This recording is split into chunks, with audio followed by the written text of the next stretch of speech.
कराची में आपको पता ही है जमात इस्लामी का धरना 29 रोज़ जारी रहा। उसके बाद मामला सेटल हुए और वो धरना अपने अख्ताम को पहुंचा, लेकिन अब PSP ने ठान ली है। इससे पहले जमात इस्लामी पाकिस्तान की रैली और उसके साथ जो हुआ वो भी सबके सामने है। तो ये जो बल्दियाती क़वानीन हैं इसकी सेटलमेंट किस तरह होगी और सिंध हुकूमत इस सिलसिले में क्या करने जा रही है और क्या मामलात तय हुए हैं between Jamaat Islami and Pakistan Peoples Party, ये हम जानते हैं। हाफिज़ नईमुर रहमान साहब हमारे साथ मौजूद हैं, जमात इस्लामी के रहनुमा हैं। सर, अल्टीमेटली आपको मुबारक हो, आपने बड़े पुरअमन अंदाज में अपने मुतालबात भी सामने रखे और एक सियासी फतह भी इसे तसव्वुर किया जा रहा है कि आपकी सुनी गई, आपके मामलात सेटल हुए। आपकी जो डिमांड्स थी, जिससे पहले भी हम इसी शो में डिस्कस कर चुके हैं, तमाम मान ली गई हैं, तमाम मामलात सेटल्ड हैं? प्लीज़ बताइएगा।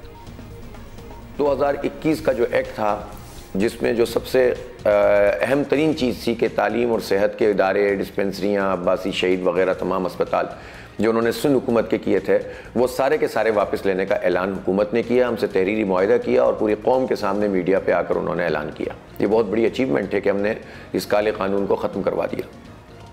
हमने तो वो काम भी किया कि जो 2013 से चला रहा था, और ये अपोजिशन जो इस वक्त एहतजाज का तासुर दे रही है, ये तो सब हुकूमत में शामिल थे जिस वक्त ये कार्रवाइयाँ हुई थी। हमने ये मुकदमा लड़ा कि वाटर एंड सीवरेज बोर्ड का चेयरमैन मेयर होगा। ये काम तो MQM और पीपल्स पार्टी दोनों ने मिलकर किया था। दोनों हुकूमती इत्तेहादी रहे 6-7 साल, और इस दौरान में कराची का पानी, कराची का कचरे का निज़ाम, कराची के इदारे सारे के सारे जो है सिंध हुकूमत के तहत चले गए। गोया हमने ये जो काम किया है वो उस काम को कि जो MQM और पीपल्स पार्टी ने मिलकर किया था उसमें से मेयर के इख्तियारात वापस लिए हैं इस मुआहदे के तहत। सॉलिड वेस्ट मैनेजमेंट कराची का जो है वो चेयरमैन मेयर होगा।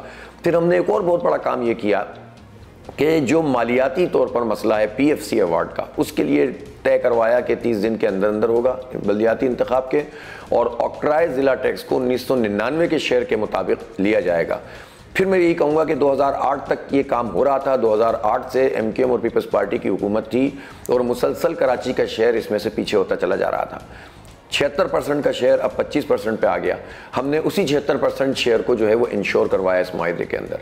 गोया ये काम भी हमने MQM और पीपल्स पार्टी से लिया है जो उन्होंने हमारे ऊपर ये मुसल्लत किया था और हमारा हक मारा था। जिन चीज़ों पे मुकम्मल डेवोल्यूशन नहीं हुई उसके लिए हमने अपने आप को विड्रॉ नहीं किया, बल्कि हम अभी भी उसके ऊपर कायम है। हमारा एहतजाज भी जारी है और हमने तहरीर में ये बात लिखवाई और इसका पढ़कर ऐलान किया नासिर हुसैन शाह ने कि हमारे मुज़ाकरात भी इसके ऊपर जारी रहेंगे और हम एहतजाज करने का जो हक़ है वो भी जो है वो इस्तेमाल कर रहे हैं। और इसीलिए हमने 15 फरवरी से हुकूक़ कराची कारवां तय किया है। अच्छा, आप चूंकि कह ही रहे हैं हाफिज़ साहब कि नासिर शाह साहब ने ऐलान किया, तो उन्होंने एग्जैक्टली ऐलान क्या किया था वो भी सुनवा देते हैं और फिर हम आगे बढ़ते हैं। मैं अपने शहर के सॉलिड वेस्ट मैनेजमेंट बोर्ड का चेयरमैन होगा। सूबे में पब्लिक सेफ्टी कमीशन तश्कील दिए जाएंगे और मुतल्लिका मेयर चेयरमैन इसके मेंबर होंगे। सिंध में बल्दियाती इदारों की मुद्दत के इख्तिताम से 90 दिन कबल आइंदा इंतखाबात का ऐलान कर दिया जाएगा। इसके लिए एक एक्ट में ज़रूरी तरामीम लाई जाएंगी कि सिंध हुकूमत तालीमी इदारों में तलबा यूनियन की बहाली और इनके इंतखाबात का फौरी एहतमाम करेगी और इसके लिए ज़रूरी कानून साजी की जाएगी। Karachi medical and dental college को यूनिवर्सिटी का दर्जा दिलाने के लिए सिंध हुकूमत शहरी हुकूमत की मदद के लिए फौरी और ज़रूरी इक़दाम करेगी। स्टूडेंट यूनियंस की भी बात होगी। हाफिज़ साहब, अब दीगर अपोजिशन जमातें अब भी सिंध हुकूमत से राज़ी नहीं हैं, आपके मुआहदे को भी ज़्यादा अहमियत नहीं दी जा रही, तो सिंध हुकूमत से कुछ भी तय करने से पहले क्या आपको दीगर स्टेक होल्डर्स से, मतलब अगर बात कर लेते, सारे मिल के ये कर लेते, ऑफ कोर्स आपने इंडिविजुअली तो कर लिया लेकिन बाकी भी अपोजिशन पार्टीज़ हैं, तो इस तरह तो ऑब्वियसली आप एक तरह से पीपल्स पार्टी के सहूलतकार बन रहे हैं, एटलीस्ट ये जो है एतराज़ आ रहा है।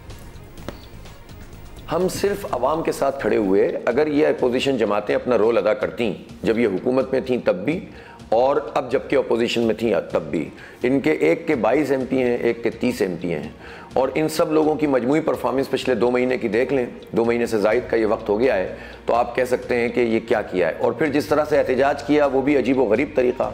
अगर किसी पार्टी में ये जुर्रत भी नहीं कि वो ऐलान करके किसी जगह पे पहुंच सके और वो ख़वातीन और बच्चों को आगे कर दे, और जब मसला हो तो क़यादत भाग जाए और बच्चे और जो कारकुन है वो पिट रहे हों, तो हमने जो कुछ किया है वो आवाम के साथ मिलकर किया है। इन तमाम पार्टियों के वर्कर्स हमारे इस धरने में आते थे, और ये हमारा काम नहीं था कि हम सबको एतमाद में लें, ये हुकूमत का काम होता है कि वो अपोजिशन पार्टियों को एतमाद में लेती है। हमने तो आवाम के साथ मिलकर एहतजाज किया है, और इतना एहतजाज किया है कि हुकूमत को मजबूर किया है। अब मेरा ख्याल है कि अपोजिशन पार्टियाँ नाम नेहाद जो भी हैं, उनको चाहिए था कि वो भी अपना इस तरह से काम करते कि जिसके नतीजे में उनका मसला हल, उनके मुताबिक उनका मसला हल होता। हमने तो एक बहुत बड़ी अचीवमेंट कराची के लिए की है, और इस बात पर की है कि हम मुज़ाकरात भी जारी रखेंगे मज़ीद चीज़ें लेने के लिए, और एहतजाज भी करते रहेंगे। अच्छा, लास्टली हाफिज़ साहब, अब ये सवाल सर्टनली है कि अगर सिंध हुकूमत बल्दियाती निज़ाम में तब्दीली नहीं करती तो आप लोग क्या करेंगे? अब अलग अलग तो एहतजाज चल ही रहा है, MKM वाला मामला भी आपने देखा, PSP ने भी ऐलान कर दिया है।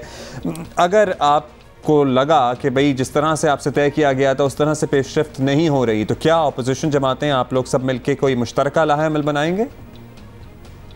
जमात इस्लामी ने इस बात का फैसला किया कि इन जमातों पर रहे तो 35 साल इन्होंने धोखा दिया है और हमारा मैंडेट बेचा है, इन पर एतबार नहीं है। अगर एतबार होता तो हम मिलकर काम करते।